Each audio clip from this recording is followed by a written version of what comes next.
কুরবানির গরু জবাই করার জন্য ফালানো খুব সহজ একটা উপায় দেওয়া হলো।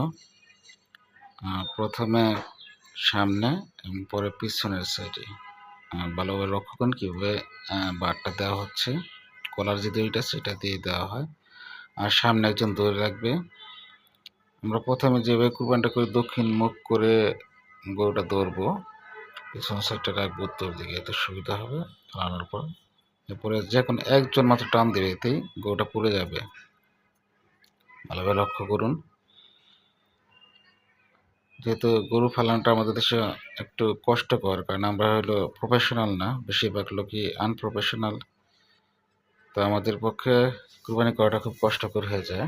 বেশি গরুটা ফালানোর পর জবাই করা। এই জন্যে